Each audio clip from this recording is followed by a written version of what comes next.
వాస్తవంగా జరిగింది ఏంటి అధ్యక్ష అన్నాడు బీసీ రిజర్వేషన్ల విషయంలో కేసీఆర్ గారి ప్రభుత్వం ఏం చేసింది అధ్యక్ష ఆ రోజు మేము మరి 2000 నేను సరిగ్గా ఇది చెప్తాను సార్ ఆర్టికల్ 243 D6 ప్రకారం బీసీ రిజర్వేషన్లు రాష్ట్రాలే ఇచ్చుకోవచ్చు అని చెప్పి మాకు ఆదేశాలు మేము ఇచ్చాం వచ్చినాయి అధ్యక్ష వచ్చిన తర్వాత 2018లో కేసీఆర్ గారి ప్రభుత్వం అన్నాడు ఉంటే టీఆర్ఎస్ ప్రభుత్వం ఉంటే దాన్ని అనుసరించే మనం కొత్త పంచాయతీరాజ్ చట్టం తెచ్చాము స్థానిక సంస్థల్లో మొదలు 34% రిజర్వేషన్ కూడా కల్పించుకున్నాం జీవో నంబర్ 396 ఆ రోజు ప్రభుత్వం ఇప్పుడు మీ దగ్గర ప్రభుత్వంలో ఇవన్నీ కూడా ఉంటాయి చూసుకోండి 396 ఇచ్చారు అధ్యక్ష కేసీఆర్ గారి ప్రభుత్వం 34% రిజర్వేషన్ కల్పిస్తూ అయితే వెంటనే ఇక్కడ నేను ఈ విషయం వాస్తవంగా చెప్పొద్దనుకున్నాను అధ్యక్ష కానీ చెప్పక తప్పట్లేదు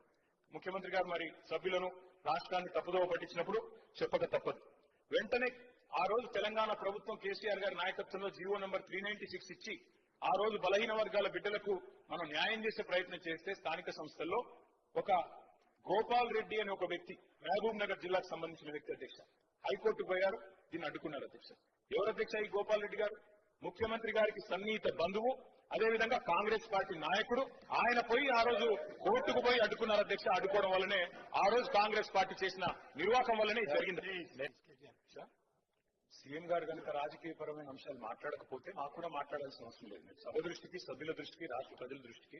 వాస్తవాలు చెప్పాలి కాబట్టి నేను చెప్పాను కానీ మాకు వేరే ఉద్దేశాలు లేవు అధ్యక్ష సంపూర్ణంగా ఈ బిల్లును స్వాగతిస్తున్నాం సహకరిస్తున్నాం కాదు సలహాలు కూడా ఇస్తున్నాం స్వీకరిస్తారా లేదా మీ విఘ్నత దీన్ని మేము చేయగలిగేది ఏమీ లేదు కానీ వాస్తవాలు చెప్పాలి కాబట్టి 2018లో మేము జీవో తెచ్చిన మాట వాస్తవం బలహీన వర్గాలకు 34% రిజర్వేషన్ ఇవ్వాలని సంకల్పించి జీవో నంబర్ 396 తెచ్చిన మాట వాస్తవం గోపాల్ రెడ్డి అనే నాయకుడు అడ్డుకున్న మాట వాస్తవం వారు ముఖ్యమంత్రి గారికి దగ్గర బంధువు అన్న మాట వాస్తవం మహబూబ్ నగర్ జిల్లా అన్నది వాస్తవం అందులో నేనే తప్పు చెప్పట్లేదు వక్రీకరించట్లేదు